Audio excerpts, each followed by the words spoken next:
അല്ലൂര് national award കിട്ടിയതിനേക്കാളും വലിയ സന്തോഷമായിരിക്കും. ഈ കേരളം എന്ന് പറയുന്ന നമ്മുടെ ലാലേട്ടനും മമ്മൂക്കയും നമ്മുടെ ഇൻഡസ്ട്രി ഉണ്ടാക്കി വെച്ചിരിക്കുന്ന ഒരു ഇമേജ് ഉണ്ടല്ലോ മലയാള സിനിമ.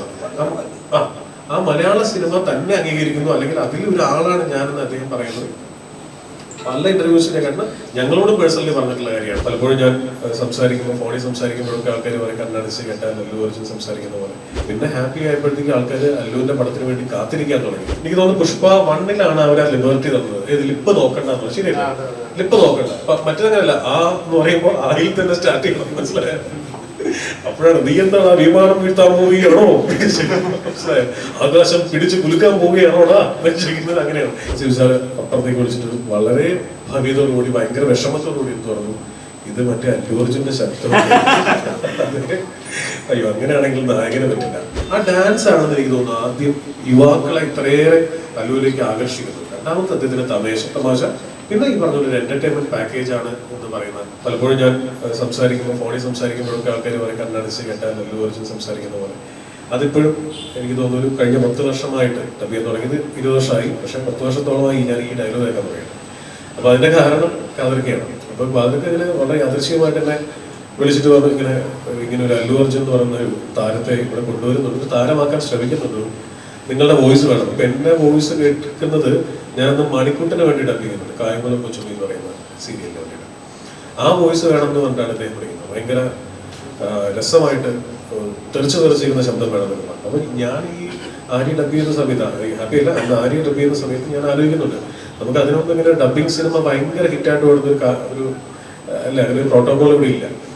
അപ്പൊ നമ്മൾ അങ്ങനെ ഒരു ഇതൊക്കെ എങ്ങനെയാവും എന്നുള്ളൊരു ഇതിലാണ്, അങ്കലാപ്പിലാണ്. പക്ഷെ അത് ഗംഭീരമായിട്ട് മാർക്കറ്റ് ചെയ്ത് ഇവിടെ കേരളം മുഴുവൻ പോസ്റ്റർ ഒട്ടിച്ച് അങ്ങനെ 100 ദിവസം കളിച്ചു.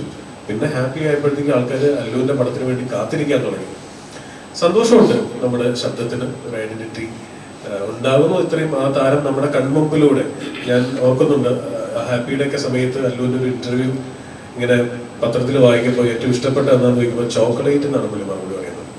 ചോക്ലേറ്റ് ഇഷ്ടപ്പെട്ടിരുന്ന ഒരു യുവാവ് ഇന്ന് പുഷ്പ പോലത്തെ വലിയ ഓൾ ഇന്ത്യ ബോക്സ് ഓഫീസുകൾ തകർക്കുന്ന സിനിമകളിലേക്ക് എത്തുമ്പോൾ നമ്മുടെ കൺമുമ്പിലൂടെയാണ് വളർച്ച. പിന്നെ ഒരു കാര്യമുണ്ട്, ഞാൻ ഒരിക്കലും ഇത് ഓർഡറിലല്ല ഡബ് ചെയ്യാറുണ്ട്, ഒരിക്കലും ഓർഡറില്ല. ഇന്റർവെൽ ഇപ്പോഴും അതെ.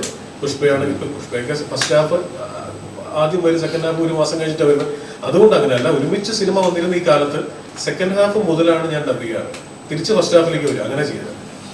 അങ്ങനത്തെ ഒരു ഓർഡറിലാണ്. അപ്പൊ ഇത് പല സീനും തിയേറ്ററിൽ കാണുമ്പോൾ വർക്കൗട്ടായി എന്നൊക്കെ പറയുമ്പോൾ എന്തൊരു ദൈവാനുഗ്രഹം കൊണ്ട് സംഭവിക്കുന്നതാണ് അല്ലെ. ഭയങ്കര ഒരു അല്ലാതെ ഒരു ഞാൻ പറയട്ടെ, ഇപ്പൊ കൂടിപ്പോയാൽ 1 ദിവസം അല്ലെങ്കിൽ 1.5 ദിവസമാണ് ഈ സമയം എടുക്കുക ഇത്രയും ഡബ് ചെയ്യുന്നത്.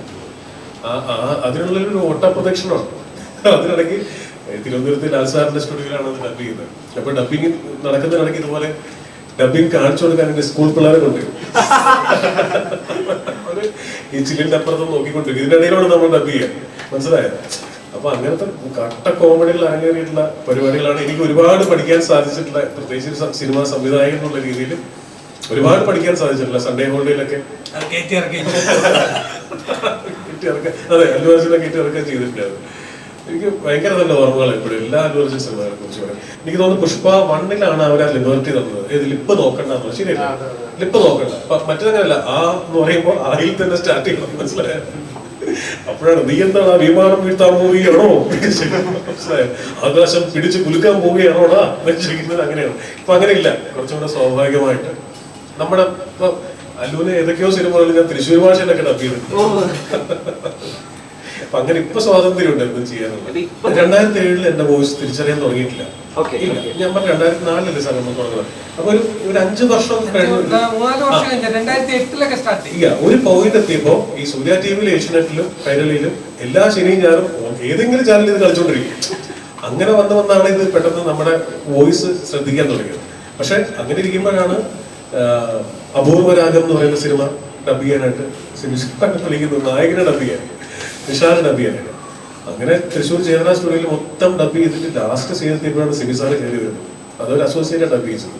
സിബിസാറ് കയറി വരുന്നു, പെട്ടെന്ന് സ്റ്റോപ്പ് ആവുന്നു. സിബിസാറ് അപ്പൊ എനിക്ക് തോന്നി എന്തോ ഒരു പ്രശ്നമുണ്ട്. അപ്പൊ ഞാൻ ഭയങ്കര സന്തോഷത്തിലാണ്. ഒരു ഹീറോ സിബിസാറിന്റെ പടത്തിൽ ഹീറോനെ ഡബ് ചെയ്യുന്നു എന്ന് പറയുന്നത്. സിബിസാറ് അപ്പുറത്തേക്ക് വിളിച്ചിട്ട് വളരെ ഭവ്യതയോടുകൂടി ഭയങ്കര വിഷമത്തോടുകൂടി എന്ന് പറഞ്ഞു, ഇത് മറ്റേ അല്ലു അർജുന്റെ ശബ്ദം. അയ്യോ അങ്ങനെയാണെങ്കിൽ നായകനെ പറ്റില്ല. അപ്പൊ മറ്റേ നമ്മള് മറ്റേ ദൈവമേ. അപ്പൊ നിങ്ങൾ പറഞ്ഞ സ്റ്റാർട്ടം എനിക്ക് ഇടുത്തിയായിട്ടാണ് കിട്ടിയത്. ഞാൻ എപ്പോഴും ആലോചിക്കും ഡബിങ് മാത്രമാണ് നമ്മൾ ചെയ്തുകൊണ്ടിരുന്നതെങ്കിൽ എന്തെന്നും കട്ടപ്പുറത്തേക്ക് ഇതിന് വണ്ടി കഴിഞ്ഞാൽ മാറിയത്. ഒറ്റ പടം അങ്ങനെ. പക്ഷെ സന്തോഷമുള്ളൂ ഇപ്പൊ എല്ലാം കൊണ്ട് ആലോചിക്കുമ്പോൾ സന്തോഷം. കുറെ പേര് തെലുങ്കിൽ നിന്ന് കൊണ്ട് വന്നു. പക്ഷെ അല്ലു അർജുൻ പോലെ ആരും ആയില്ല. എനിക്ക് തോന്നുന്നതിന്റെ ഒരു കാരണം അദ്ദേഹം നമുക്കറിയാം എന്റർടൈൻമെന്റ് പാക്കേജാണ്. തമാശ, ഒരു ഡബിങ് പടത്തിലെ തമാശ പറഞ്ഞ് ആൾക്കാരെ ചിരിപ്പിക്കുക, പ്രത്യേകിച്ച് മലയാളികളെ ചിരിപ്പിക്കുക എന്ന് പറഞ്ഞാൽ ലോകത്തിലെ ഏറ്റവും ബുദ്ധിമുട്ടുള്ള കാര്യമാണ്. അത് ഇദ്ദേഹത്തിനെ കൊണ്ട് സാധിക്കും. അദ്ദേഹത്തിന്റെ ബോഡി ലാംഗ്വേജിലും ആ വഴക്കമുണ്ട്. രണ്ടാമത്തെ കാര്യം, എനിക്ക് തോന്നുന്നു ഞാൻ അല്ലുവിനെ ഇപ്പൊ ഈ ആര്യ ഡബ് ചെയ്തുകൊണ്ടിരിക്കുമ്പോൾ നമ്മൾ അറിയാലോ ഇതിങ്ങനെ ഹിറ്റാൻ പോകുന്ന സിനിമയാണെന്നൊന്നും അറിയില്ല, വലിയ പ്രതീക്ഷയില്ലാതെ ഡബ് ചെയ്തുകൊണ്ടിരിക്കുകയാണ്. ഈ സമയത്ത് ബ്രേക്ക് ടൈമിന് എനിക്ക് ടീ ബ്രേക്കിനോ മറ്റോ പാട്ട് സീൻ പറഞ്ഞാൽ കാണിക്കാന്ന് പറഞ്ഞാൽ പാട്ട് കാണിച്ചു വന്നപ്പോൾ ഞാൻ ഞെട്ടിപ്പോകുന്നു. കാരണം ഭയങ്കരമായിട്ടുള്ള ഡാൻസ് ആണല്ലോ ഇദ്ദേഹത്തിന്റെ, ഒരു രക്ഷയില്ലത്. പിന്നെയാണ് നമ്മൾ ശ്രദ്ധിക്കുന്നത് അല്ലുവിന്റെ എല്ലാ സിനിമകളിലും അല്ലുവിന്റേതായ സ്റ്റെപ്പുകൾ വരാൻ തുടങ്ങി. പുതുമയുള്ള ഒരു സിനിമാ നടനാണോ ഈ ഡാൻസ് ഇങ്ങനെ കളിക്കുന്നതെന്ന് തോന്നിപ്പിക്കുന്ന രീതിയിൽ ആ ഡാൻസ് ആണെന്ന് എനിക്ക് തോന്നുന്നു ആദ്യം യുവാക്കളെ ഇത്രയേറെ അല്ലുവിലേക്ക് ആകർഷിക്കുന്നത്. രണ്ടാമത്തെ അദ്ദേഹത്തിന്റെ തമാശ, പിന്നെ ഈ പറഞ്ഞ ഒരു എന്റർടൈൻമെന്റ് പാക്കേജ് ആണ് എന്ന് പറയുന്ന ഒരു സംഗതിയുണ്ട്. മാത്രമല്ല ഈ അല്ലുവിന്റെ ഓരോ സിനിമയും ഈ ആര്യ ഹിറ്റായപ്പോൾ മുതൽ എല്ലാ സിനിമയ്ക്കും ഇവിടെ വരും അല്ലെ, കൊച്ചിയിൽ വരും. കൊച്ചിയിൽ വന്നിവിടെ പ്രസ് മീറ്റ് നടത്തും. അതിനു വേണ്ടി പുള്ളി സ്പെൻഡ് ചെയ്യുന്ന പൈസ ആയിക്കോട്ടെ, സമയമായിക്കോട്ടെ, മലയാള സിനിമ മലയാള പ്രേക്ഷകർ തന്നെ ഇഷ്ടപ്പെടുന്നു എന്ന് പറയുന്നത് പുള്ളി ഭയങ്കരമായി. ഇപ്പൊ പുള്ളി ഈ നാഷണൽ അവാർഡ് കിട്ടി, അതിനേക്കാളും വലിയ എനിക്ക് അല്ലുവിന് അടുത്തറിയാവുന്നുണ്ട്, എനിക്ക് ഇവിടുന്ന് മനസ്സിലാവും. അല്ലുവിന് നാഷണൽ അവാർഡ് കിട്ടിയതിനേക്കാളും വലിയ സന്തോഷമായിരിക്കും. ഈ കേരളം എന്ന് പറയുന്ന നമ്മുടെ ലാലേട്ടനും മമ്മൂക്കയും നമ്മുടെ ഇൻഡസ്ട്രി ഉണ്ടാക്കി വെച്ചിരിക്കുന്ന ഒരു ഇമേജ് ഉണ്ടല്ലോ മലയാള സിനിമ. ആ മലയാള സിനിമ തന്നെ അംഗീകരിക്കുന്നു, അല്ലെങ്കിൽ അതിൽ ഒരാളാണ് ഞാനെന്ന് അദ്ദേഹം പറയുന്നത് പല ഇന്റർവ്യൂസിനെ കണ്ട് ഞങ്ങളോടും പേഴ്സണലി പറഞ്ഞിട്ടുള്ള കാര്യമാണ്. അപ്പൊ അത് പുള്ളി പ്ലാൻഡ് ആയിരുന്നു, കറക്റ്റ് പ്ലാൻഡ് ആയിരുന്നു. നമ്മൾ പറയില്ല, ഇപ്പൊ ഞാൻ അഡ്വർടൈസ്മെന്റ് ചെയ്യുന്ന ഒരാളാണ്, എന്തൊരു പ്രൊഡക്റ്റും നമുക്ക് കേരളത്തിൽ എവിടെയും മാർക്കറ്റ് ചെയ്യാം. പക്ഷെ കറക്റ്റ് പഠനം കറക്റ്റ് ആയിരിക്കണം, കറക്റ്റ് വിടല് കറക്റ്റ് ആയിരിക്കണം, കറക്റ്റ് സീസൺ ആയിരിക്കണം, പോകുന്ന റൂട്ട് കറക്റ്റ് ആയിരിക്കണം.